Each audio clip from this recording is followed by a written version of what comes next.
Look at that Star Wars Mandalorian. You know what's weird? I actually like cold coffee. It's so weird. But in any case, I'm back.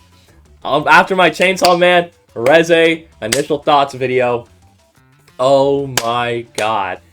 I need to talk about Chainsaw Man Part 2 so far. And I feel like I have something to say on this this part of the manga because there's a lot of controversy and there's a lot of just like mixed opinions on it. And I feel like I was kind of in the batch of people who didn't enjoy part 2 and thought it was a far too complicated. But now that we're kind of reaching the end, I'm kind of understanding it a bit more. I'm not too sure. But I will say this though. Oh, this song is beautiful. Stop it. Reze arc was amazing. I can't stop replaying the fucking scenes in my head. But here's my thing, right? Here's my thing. Okay, spoilers, of course, for Chainsaw Man Part 2. But once I was done Part 1, once I was done reading Part 1, I was binging, I was fiending for more Chainsaw Man.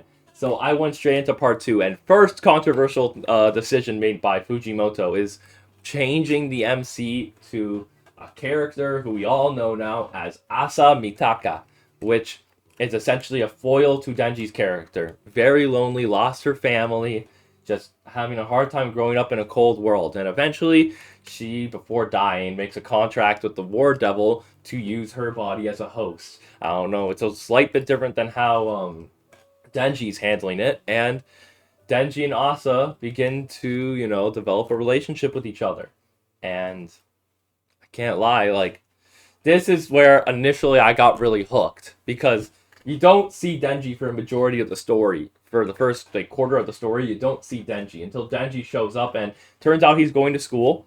You know, at this point, Makima has been resurrected as the young girl Nayuta, and now he has another reason to live. And now he's finally able to live that normal life he always wanted. And he now has a girl he's interested in. He's going to school. Things are going really well for him. And, you know, that's a great, that was great. I'm also really having a hard time understanding part 2. Like, that's what I mean. In the first part of the video, I thought I was beginning to understand it. There's some parts I still don't understand, but so far I am understanding the full crux of it. But this part of the manga is more delving into the prophecy that was even just kind of somewhat foretold in part 1, the prophecy of Nostradamus, which is where the War Devil is planning to create constant war by using Chainsaw Man as a weapon to kill the Death Devil. And this has just recently been, you know, told by the manga recently. But it's a very great concept because it's nothing like, okay, this is where I'm trying to get at, because I feel like I'm like jumping all over the place here. Part 2 is very different from Part 1, but when you look at it that way and look at it as something different than Part 1, you start to really appreciate it more. And what I mean by that is, this is Chainsaw Man's way of approaching like high school isekai. Not isekai, but like, I don't even know what the fuck isekai mean. I probably just threw that word around. But really just like a high school drama kind of anime. This is their way of approaching that. Because you have young characters who show up in Asa's life, and to be honest, I'm not that like interested in the side characters as of right now. Maybe that's just me not reading into it that well. I do think they're quite interesting, but it's a lot like what you would find in your average high school anime, which, you know, to me, that isn't amazing. Tatsuki Fujimoto is someone who typically foils characters and flips characters on their heads, you know what I mean? Something that, you know, what is it called? Someone that diverts expectations at every chance, and that's mainly what I'm waiting till the end of part 2 to really critique it, because I know Fujimoto is going to make all these characters connect at the end. He has a plan for this, and I'm not doubting it, because I could imagine someone who's first reading Chainsaw Man Part 1, when Part 1's first coming out, and this is huge spoilers by the way, when Aki turns into the Gun Devil, immediately, like, the reader might go, okay, so they just killed off Aki. The next chapter, they kill off Power. What's the fucking point? So you've just had 2 characters that were developed so much for them to die I bet that never makes sense until you get to the end of the anime or end of the manga and you understand that Aki is a foil to Denji, who, in his attempt to be the town mouse, and go seek out revenge, seek out his own desires, he becomes comfortable in his own environment, comfortable enough to then become controlled by Makima and become the Gun Devil, which is a great foil to Denji to show that even if you are chasing your dreams and chasing your goals, you can't be comfortable ever in your own environment, because if you do, then that will lead to stagnation, and then that will allow, even if you have the most sliver of lack of control in your life, someone can take that from you, or you could lose that control entirely. And that's really just why Aki's character works, in my opinion. But my point here is that these characters like Fumito and Yoshida and the male Kobeni, like, I don't understand why they're in the plot for now. Really, the only characters that stand out for me so far in part 2 right now are Denji, Quan Chi, who comes back, Katana Man, who comes back. Who else? Quan Chi, Katana Man, Asa, Fumiko to an extent. Fumiko's kind of cool. Fami, and then the pseudo Death Devil, which now we know is flipped because Fami's actually the Death Devil and was playing to do shit the entire time. And the Falling Devil's really cool. But really, it's not as contained as Chainsaw Man Part 1. There's not that very close family of characters that you fall in love with. There's no power. There's no Aki in the story. Really, what this story is all about now is Asa and Denji brewing a relationship. And I feel like that's why the side characters are kind of just there to elevate Asa and Denji's relationship dynamic and create it and blossom it more. And even looking back on it now too, the Aging Devil arc is essentially just a forced arc to have Denji and Asa be in the same place at the same time and use their collective brainstorming to defeat the Aging Devil, which I think was great. I will say the Chainsaw Man Church arc was kind of weird. I don't get it. It was a lot more like an International Assassins, where I didn't really enjoy it as much. But Aging Devil was absolutely great. What I'm thinking as well is the current arc too is really great. But I will say there's a lot of gray areas where Denji eventually is really pissed at Yoru for fucking randomly killing people, but then he just goes right back to chilling after. And I don't know if that's just a fault on my part from reading, or if it's just something I don't understand. Yeah, I just maybe wouldn't understand it. And I do think that, like, the way that they're approaching the manga right now is great. Because, again, we're focusing now only on Asa and Denji, which may not be as appealing to you readers, but there's still Reze, which could appear. We still have the Blood Devil, which could come back to power if Denji eventually, talks to the Blood Devil enough and becomes friends with the Blood Devil again. And really what it comes down to is I feel like the main misconception and the main problem right now is two things. It's either one, that people are really conflicted on the side characters and don't feel like the side characters really help, because the story's great.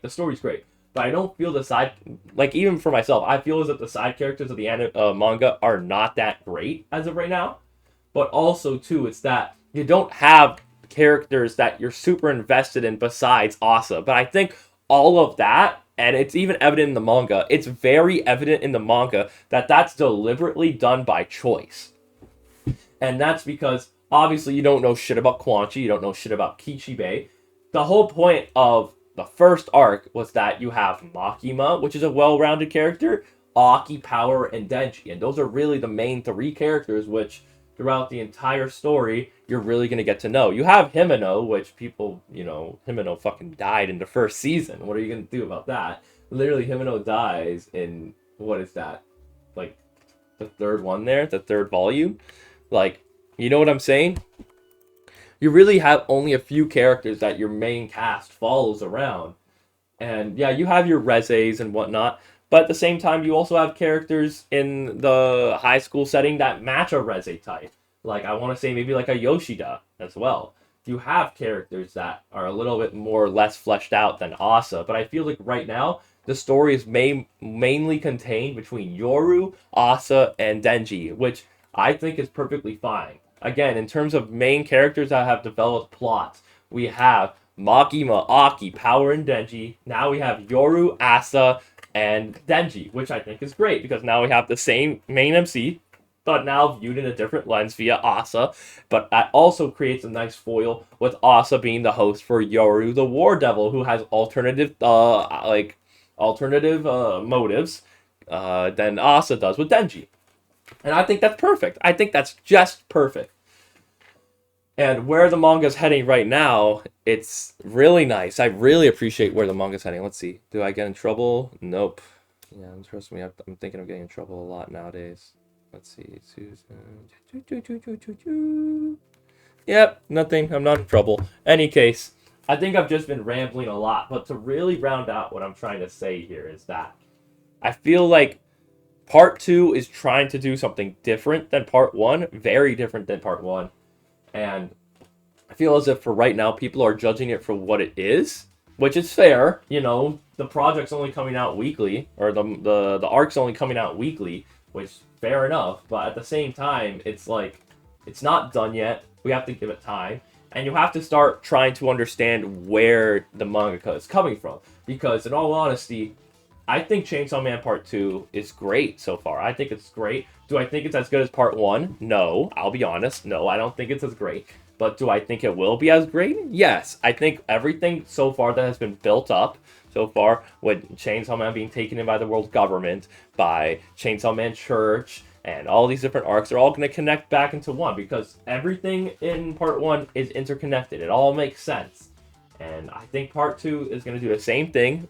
And I think I'll end this video with something Tatsuki Fujimoto said in an interview once that I can't pull up now because I forget because I watched a YouTube video referencing this.